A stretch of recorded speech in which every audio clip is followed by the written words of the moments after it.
Uma boa noite, queridos irmãos e irmãs, a graça e a Cristo Jesus, amém?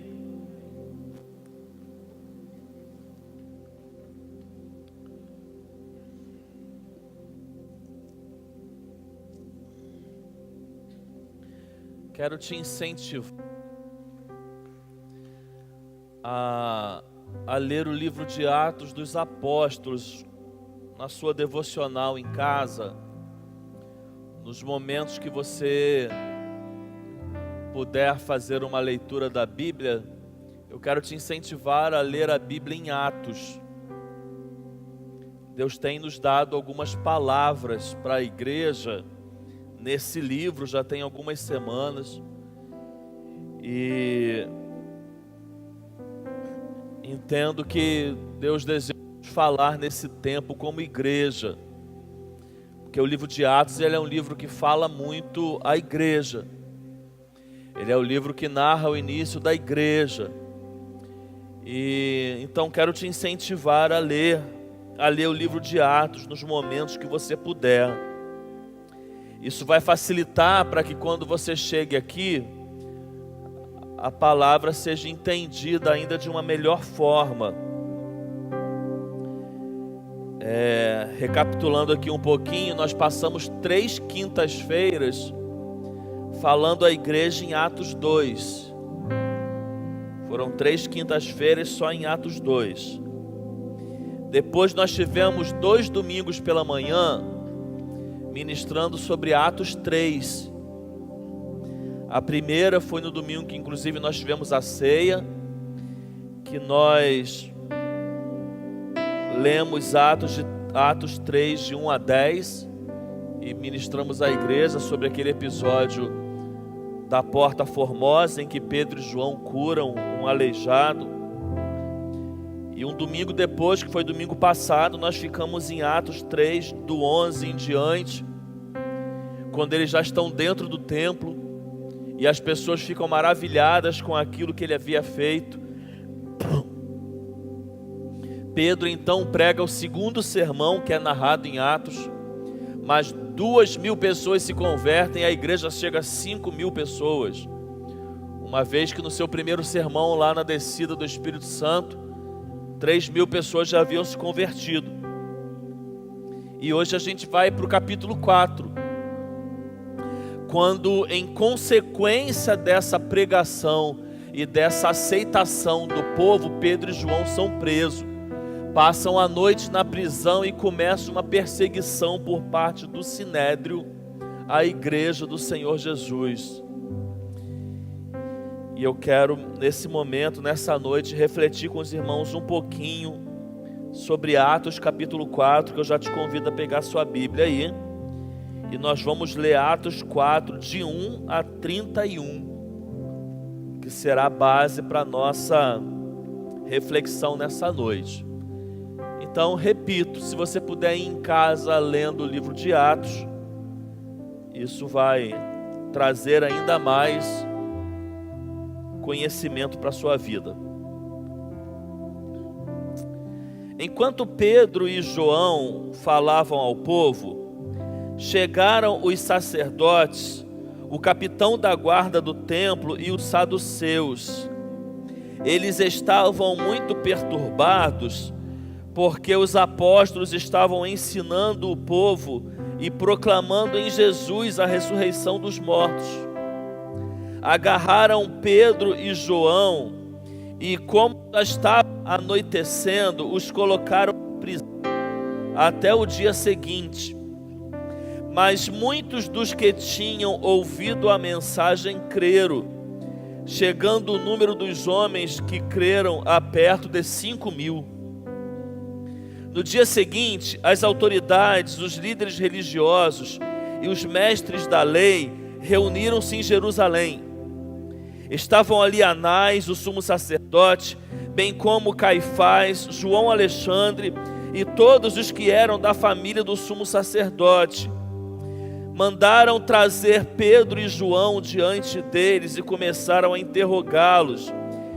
E eles diziam: com que poder ou em nome de quem vocês fizeram isso?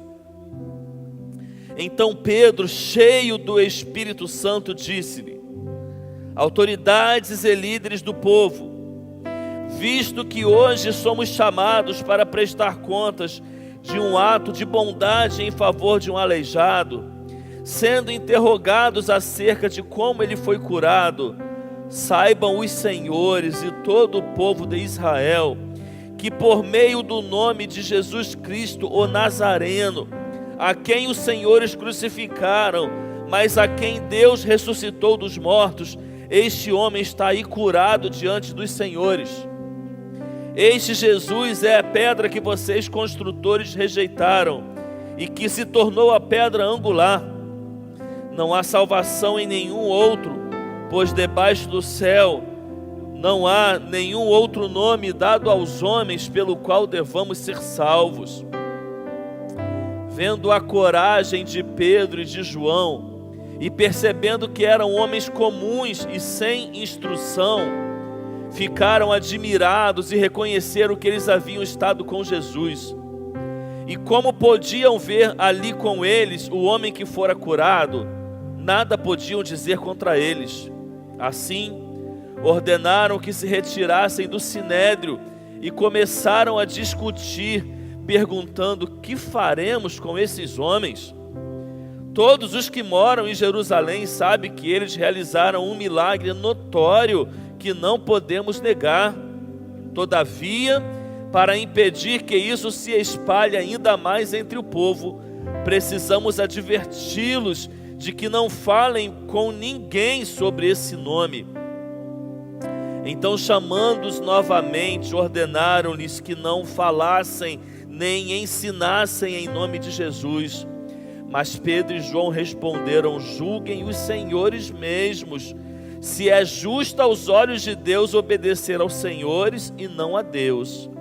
Pois não podemos deixar de falar do que vimos e ouvimos. Depois de mais ameaças, eles os deixaram ir. Não tinham como castigá-los, porque todo o povo estava louvando a Deus pelo que acontecera. Pois o homem que fora curado milagrosamente tinha mais de 40 anos de idade. Quando foram soltos, Pedro e João voltaram para os seus companheiros e contaram tudo o que os chefes dos sacerdotes e os líderes religiosos lhe tinham dito. Ouvindo isso, levantaram juntos a voz a Deus, dizendo: ó soberano, tu fizestes os céus, a terra, o mar e tudo que nele há. Tu falastes pelo Espírito Santo por boca do teu servo, nosso pai Davi. Porque se enfurecem as nações e os povos conspiram em vão. Os reis da terra se levantam e os governantes se reúnem contra o Senhor e contra o seu ungido. De fato, Herodes e Pôncio Pilatos reuniram-se com os gentios e com o povo de Israel nesta cidade para conspirar contra o teu santo servo Jesus, a quem ungistes. Fizeram que o teu poder e a tua vontade haviam decidido de antemão que acontecesse. Agora, Senhor, considera as ameaças deles e capacita os teus servos para anunciarem a tua palavra corajosamente. Estende a tua mão para curar e realizar sinais e maravilhas por meio do nome do teu santo servo Jesus. Depois de orarem, tremeu o lugar em que estavam reunidos. Todos ficaram cheios do Espírito Santo e anunciavam corajosamente a palavra de Deus. Vamos ler juntos esse versículo 31, todos nós, vamos lá. Depois...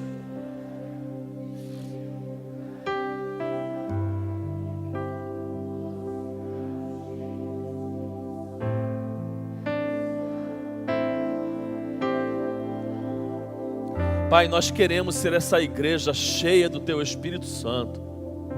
Assim como a Tua manifestação foi notória, perceptível e sentida, Pai, na vida desta igreja, que não seja diferente nos nossos dias. e que a gente possa, Pai, se encher do Teu Espírito Santo, para que sejamos uma igreja, Pai, que agrade os Teus olhos, que agrade ao Senhor. Eu oro no nome de Jesus, amém e amém. O título, irmãos, que eu dou a reflexão nessa noite é uma igreja cheia do Espírito Santo.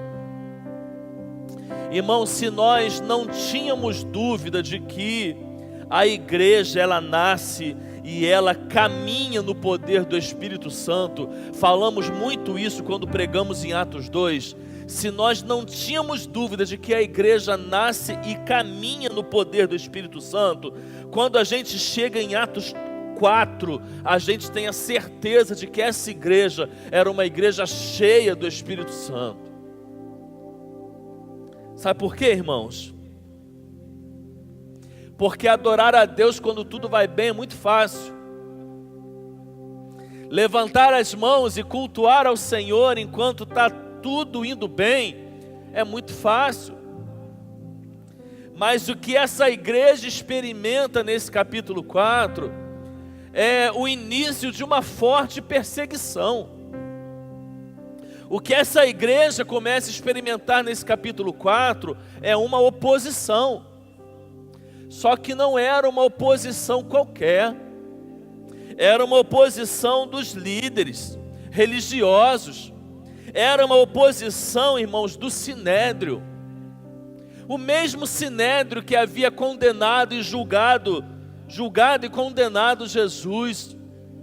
Uma assembleia, irmãos, formada por 71 líderes religiosos que julgavam o povo acerca da lei de Moisés e julgavam as causas religiosas do povo, tendo no meio desses 71 líderes um sumo sacerdote que se opuseram contra a igreja, porque viram que ela em pouco tempo já tinha muita força. Irmãos, aos olhos humanos, aquilo que começa em Atos 2 tinha tudo para acabar aqui em Atos 4. Se a gente vai analisar aos olhos humanos, aquilo que começa em Atos 2 poderia ter terminado em Atos 4. Só que a gente percebe e sabe muito bem que não é isso que acontece. E por que não acontece, irmãos? Porque essa igreja é uma igreja cheia do Espírito Santo de Deus. É uma igreja que nós não temos dúvida de que aquilo que ela faz em nome de.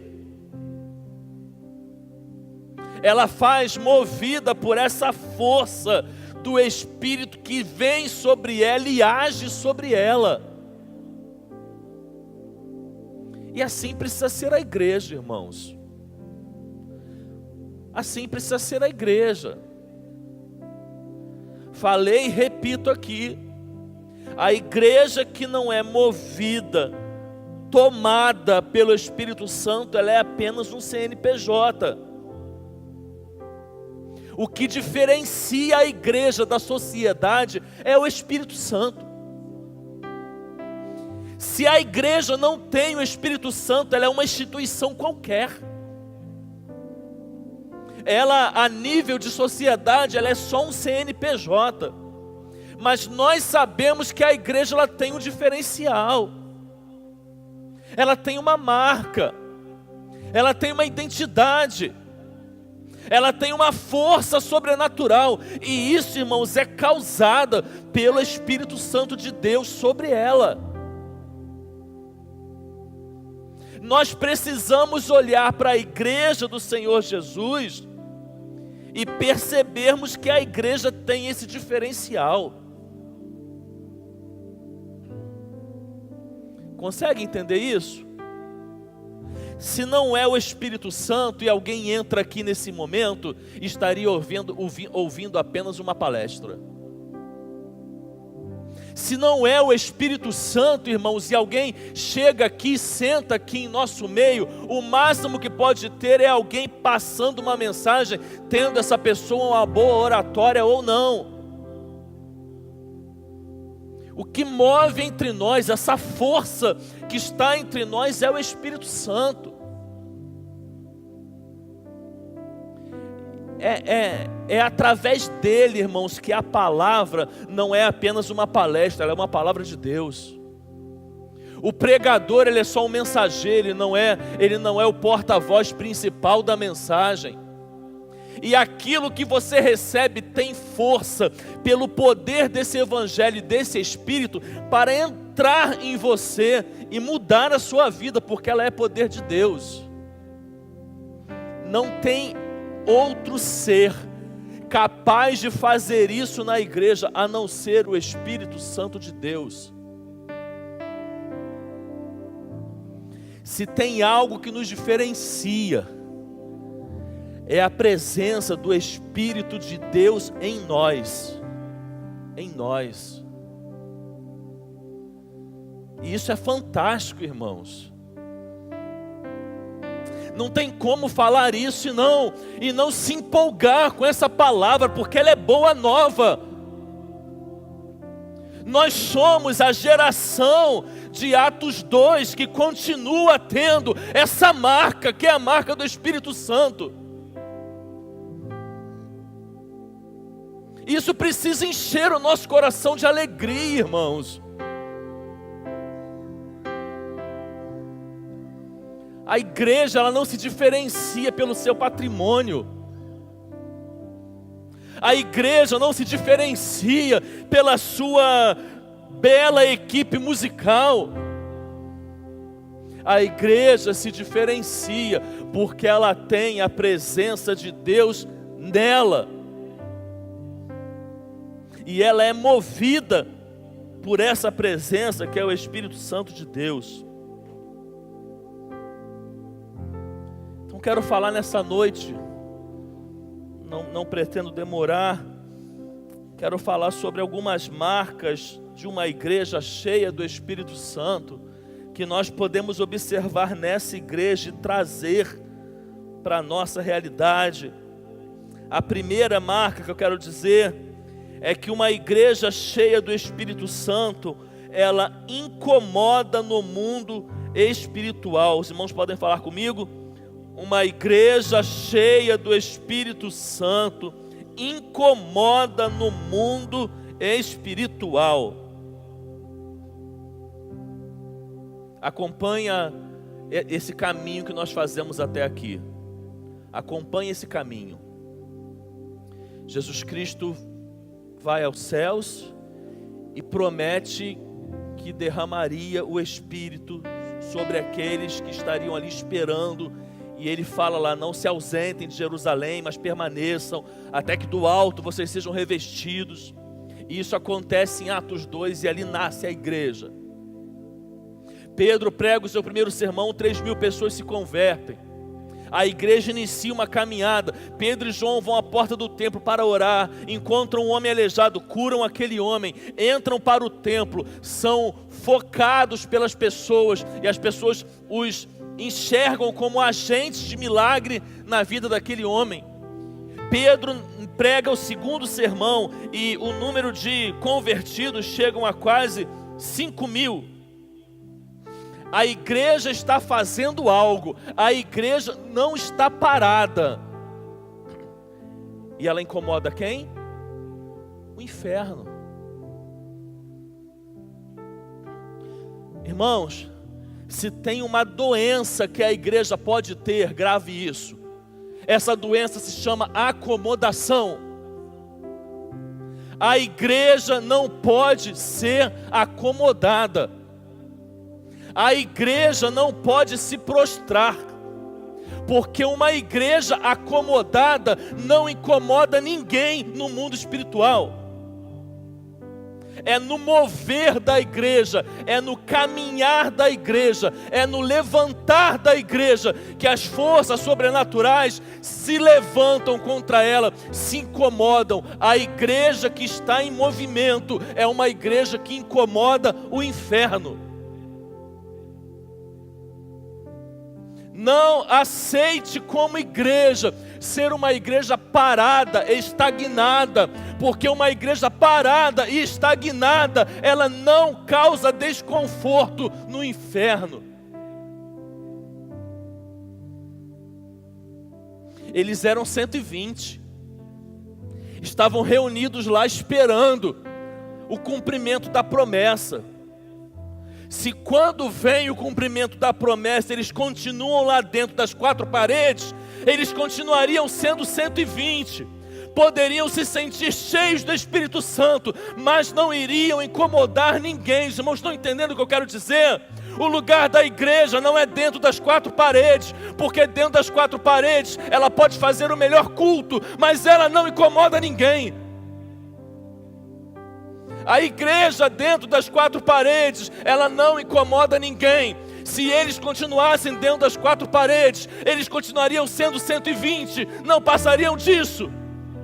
Poderiam sentir que estavam maravilhados onde estavam, mas não incomodariam o inferno. A igreja precisa incomodar o inferno, e você precisa se preocupar com isso.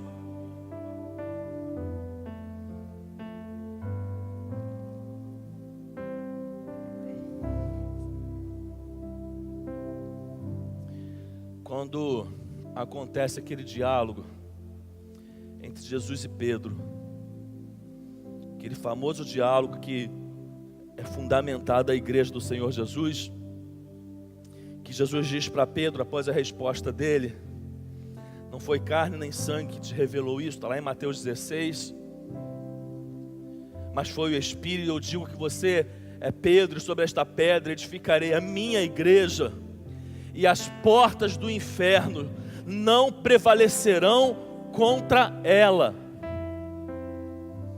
Tem um entendimento aqui que é fantástico.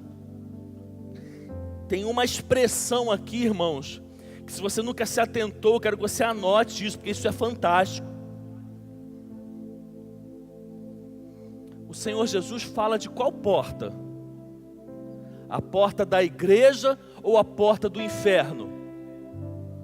A porta do inferno.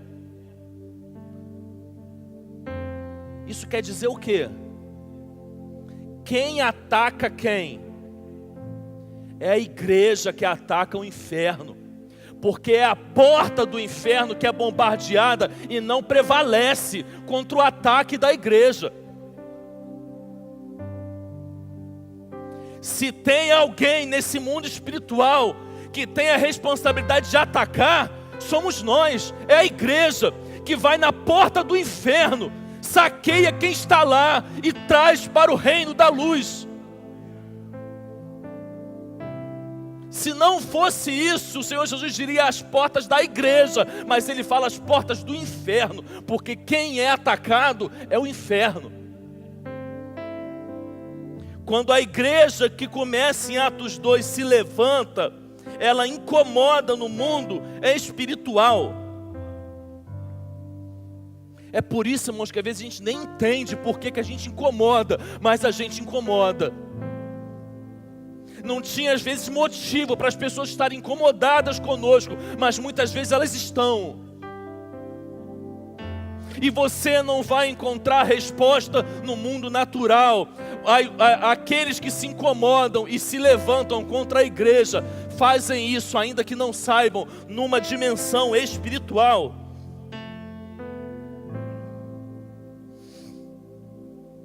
Segundo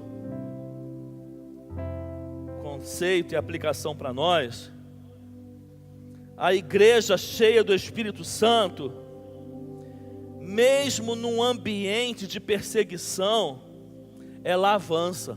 Você pode falar comigo mais uma vez? A igreja cheia do Espírito Santo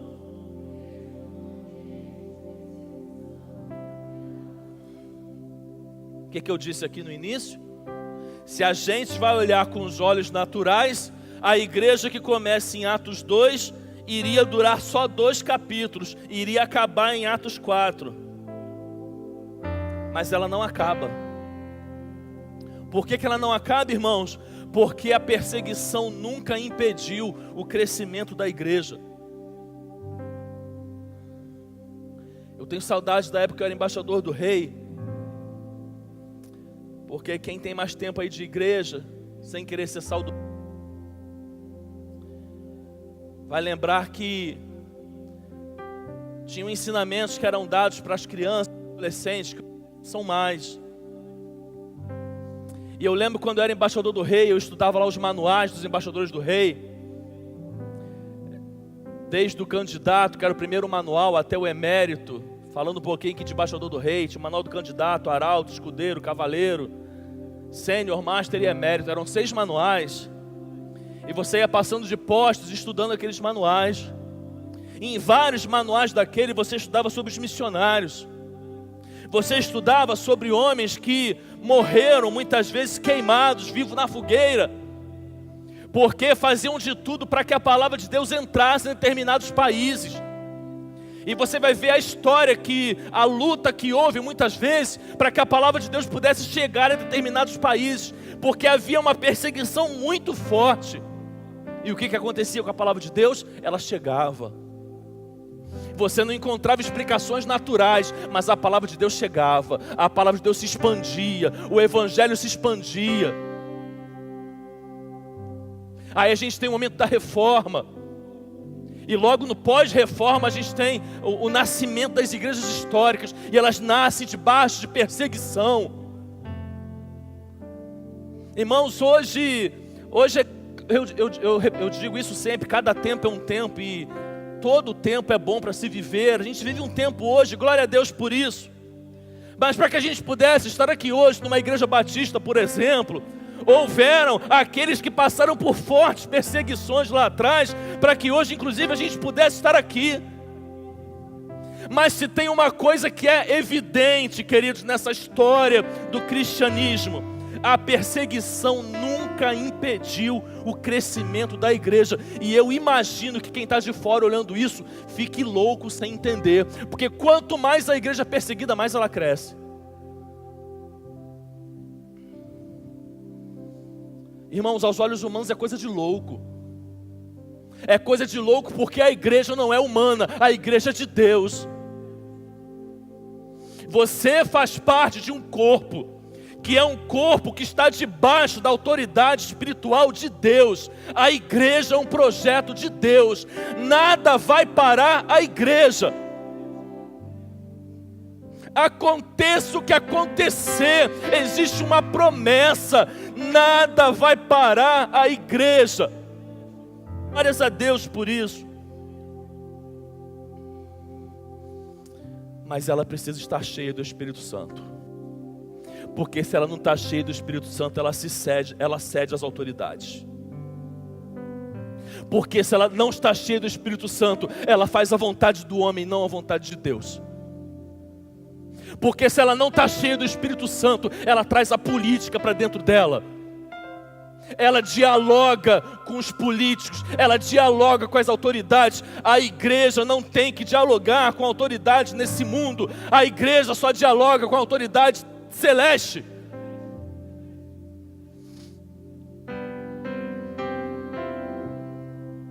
Terceiro lugar,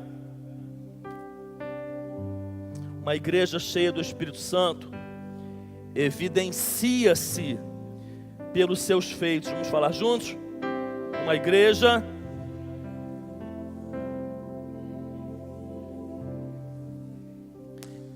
Irmãos, presta atenção nesse versículo 13. Se você quiser, marca ele na sua Bíblia.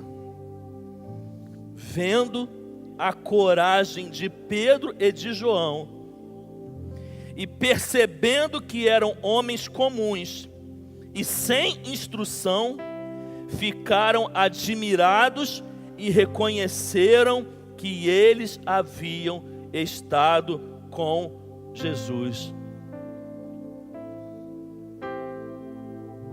Domingo passado eu preguei aqui sobre Sansão. Teve um momento da mensagem, não sei se você lembra, que eu falei algo mais ou menos assim, de que você deve se alegrar se as pessoas olharem para você e atribuírem o que tem de bom em você a Deus e não a você. Quando a igreja ela é cheia do Espírito Santo, ninguém tem dúvida de que existe uma autoridade sobre ela, porque o que ela faz evidencia o Espírito Santo. Lá no capítulo 3, como nós já aprendemos aqui, Pedro e João não tinham prata nem ouro, mas tinham poder para curar um homem aleijado. Mas eu vou continuar. Pedro e João, irmãos, eram iletrados e incultos, mas tinham intrepidez.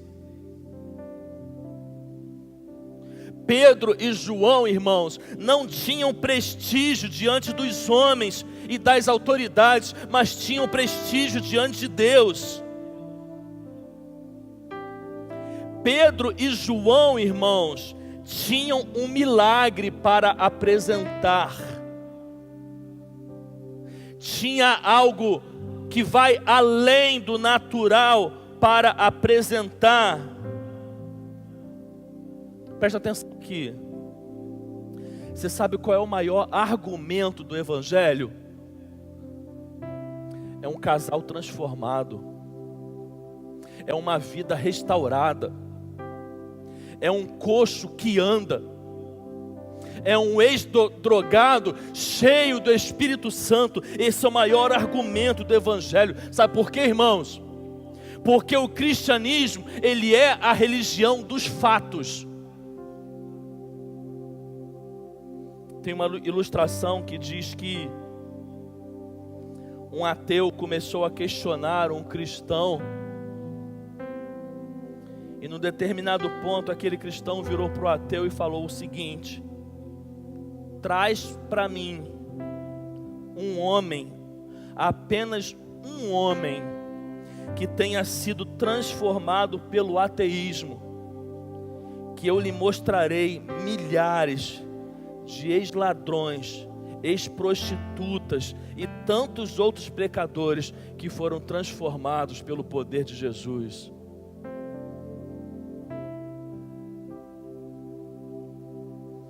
Uma igreja cheia do Espírito Santo, ela não precisa se mostrar, porque quem aparece é o poder de Deus. O maior incrédulo se rende ao poder do Espírito Santo na igreja.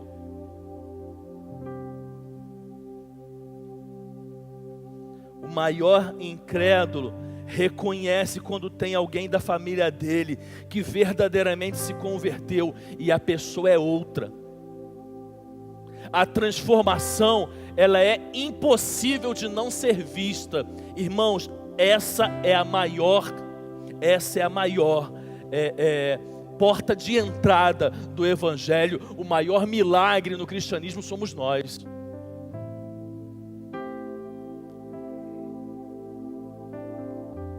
Eles ficaram impressionados, porque Pedro e João eram homens comuns e sem instrução, mas eles falavam como quem havia estado com Jesus. Hoje em dia, irmãos, isso também não é saudosismo, tá? Hoje em dia a teologia cresceu muito. E consequentemente as igrejas foram beneficiadas por isso. Existem muitas formações teológicas. Mas eu lembro que na minha época tinha muito pregador leigo. Quem é mais antigo aí da igreja vai lembrar que muitas vezes era aquele irmão que não estudava teologia. Muitas vezes era alguém até que não sabia ler muito bem, nem escrever.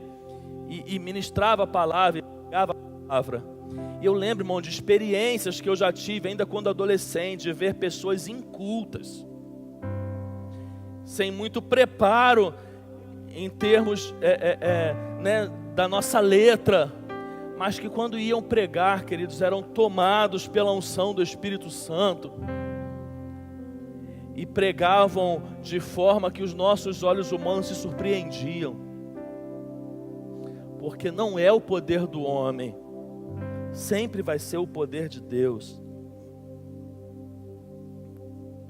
Já estamos quase terminando, faltam duas aplicações ainda. Uma igreja cheia do Espírito Santo busca viver uma vida de fidelidade a Deus. Vamos falar juntos também? Uma igreja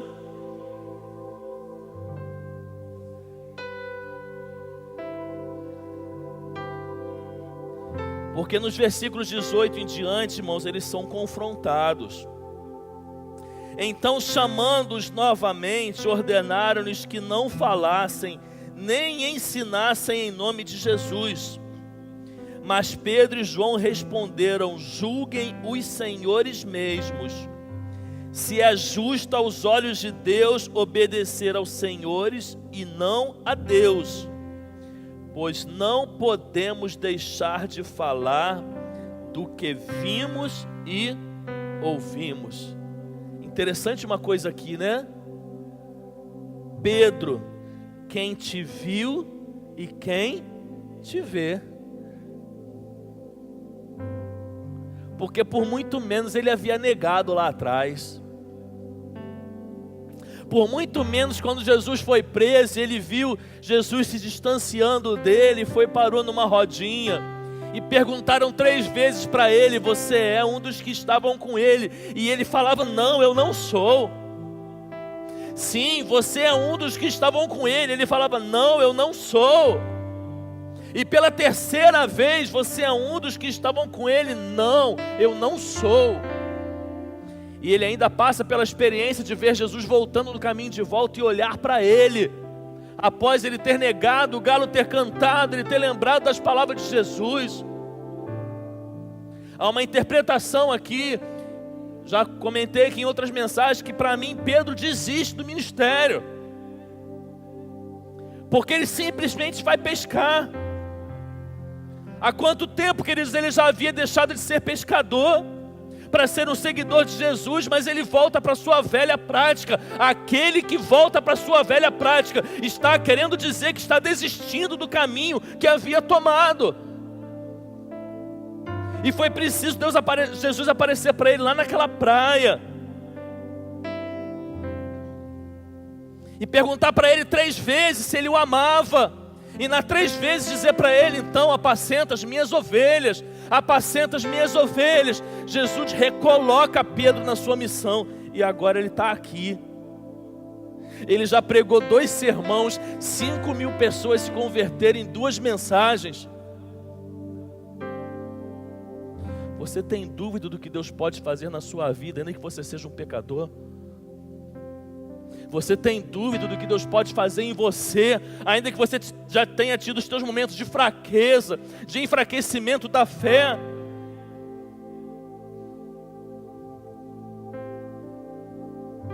Pedro aprendeu na infidelidade que ele pode se esforçar para ser fiel. Isso acontece comigo e com você. Irmãos, nossos pecados, eles não agradam a Deus, é fato. Os nossos pecados, eles trazem consequências ruins para nós, é fato. Mas grave uma coisa: os nossos pecados também servem para que a gente aprenda que eu posso me apegar ao Espírito Santo de Deus, e eu posso ser melhor do que eu sou, e eu posso fazer diferente, eu posso entrar no nível de santidade que eu nunca experimentei, e ainda que eu seja imperfeito, eu posso me esforçar para ser alguém fiel. Pedro passou por isso, e aqui, ainda que ele seja alguém impulsivo, ainda que ele seja alguém que falasse demais, ainda que ele tivesse um temperamento forte, ainda que ele tivesse um passado que as pessoas pudessem condenar ele, aqui ele foi alguém fiel ao Senhor. E isso pode acontecer comigo e com você. A gente pode buscar e viver uma vida de fidelidade ao Senhor. Isso aconteceu no Antigo Testamento, por exemplo, com Daniel, um jovem, num cenário, irmãos, totalmente sem perspectiva.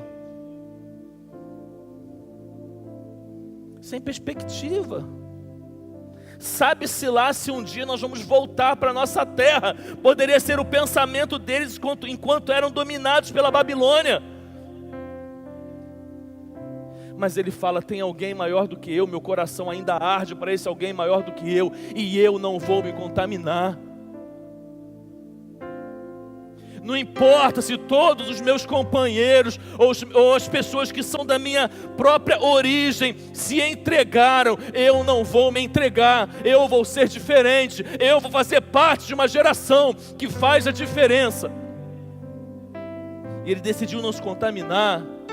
E quando mesmo ele foi jogado na cova dos leões, por ser alguém que simplesmente orava ao seu Deus, até o último minuto ele não desistiu, assim como seus amigos Sadraque, Mesaque e Abidnego, que tiveram a chance de se curvar diante de Nabucodonosor e negar a Deus, e decidiram não negar.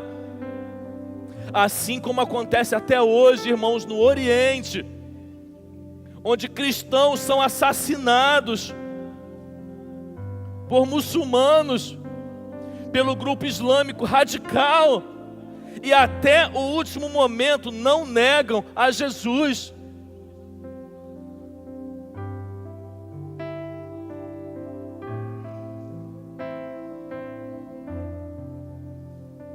Enquanto, irmãos, tem gente com espada no pescoço, morrendo pelo Evangelho, às vezes a gente nega a Deus por capricho.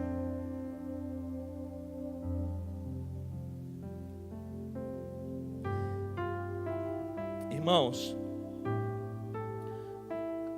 não sei você, vou falar por mim, não tem como pensar na igreja perseguida de hoje e do passado e não sentir vergonha do que muitas vezes a igreja do Ocidente representa e faz para esse cristianismo.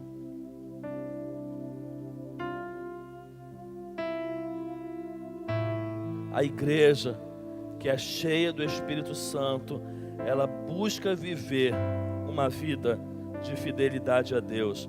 Mateus 10, 32 e 33, quem pôde me confessar dos homens, eu também o confessarei diante do meu Pai que está nos céus. Mas aquele que me negar diante dos homens, eu também o negarei diante de meu Pai que está nos céus. E em último lugar,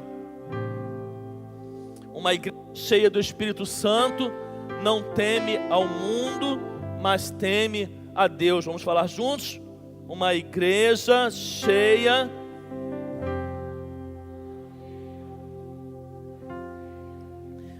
de 26 a 31, os reis da terra se levantam e os governantes se reúnem contra o Senhor e contra o seu ungido. De fato, Herodes e Pôncio Pilatos reuniram-se com os gentios e com os povos de Israel nesta cidade para conspirar contra o teu santo servo Jesus, a quem ungiste. Fizeram o que o teu poder e a tua vontade haviam decidido de antemão que acontecesse. Agora, Senhor, considera as ameaças deles e capacita os teus servos para anunciarem a tua palavra corajosamente. Estende a tua mão para curar e realizar sinais e maravilhas por meio do nome do teu santo servo Jesus. Depois de orarem, tremeu o lugar em que estavam reunidos. Todos ficaram cheios do Espírito Santo e anunciavam corajosamente a palavra de Deus. O que Lucas, o autor deste livro, está dizendo aqui? Assim como aconteceu com Jesus, que autoridades se levantaram, também se levantaram contra a igreja.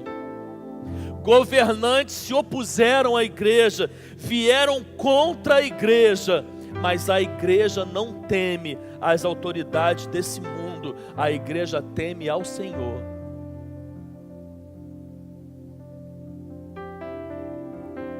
Tem crise, irmãos, nos dias atuais, a igreja cheia do Espírito Santo teme a Deus.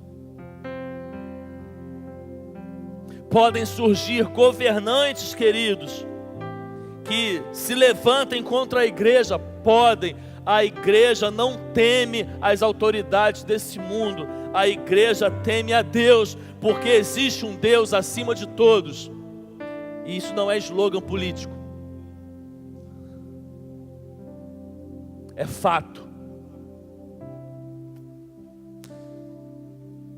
Existe um Deus acima de todos.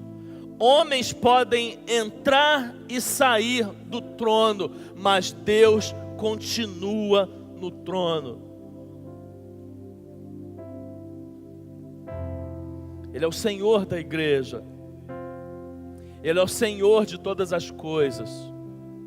É a Ele que a igreja busca, tal como eles buscaram aqui. Agora, Senhor, considera as ameaças deles e capacita os teus servos para anunciarem a tua palavra corajosamente. Estende, Deus, a tua mão para curar e realizar sinais e maravilhas por meio do teu santo servo Jesus. Depois de orarem, tremeu o lugar em que estavam reunidos, e todos ficaram cheios do Espírito Santo e anunciavam corajosamente a palavra de Deus.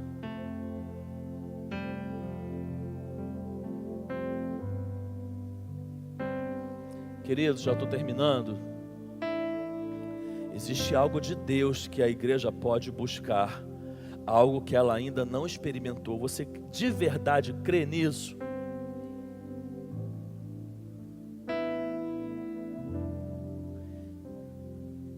Você consegue perceber que tem momentos em que a gente se reúne e que essa presença de Deus, ela vem muitas vezes mais forte do que em outros momentos? É porque existe algo de Deus, queridos, que a gente pode receber e que a gente precisa buscar e que a gente precisa querer e que a gente precisa desejar.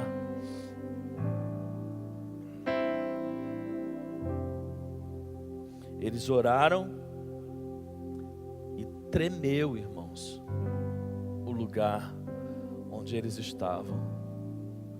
E todos eles foram cheios do Espírito Santo. Existe um princípio bíblico e doutrinário que todos nós cremos nele, de que toda pessoa que entrega sua vida ao Senhor Jesus tem Santo. Amém? Mas você pode ser cheio dele ou não, ainda que você o tenha. Você entende isso? Todos têm, desde que entreguem sua vida a Jesus. Mas você pode estar cheio ou ser cheio dele ou não. E para que você seja cheio, você precisa desejar ardentemente essa presença. Você precisa buscar ardentemente essa presença. E na medida, irmãos, que nós nos enchemos desse Espírito, para a honra e glória do Senhor, grave isso, ninguém é capaz de parar a igreja do Senhor, a igreja que é cheia do Espírito Santo. A igreja precisa de mais dinheiro? Não.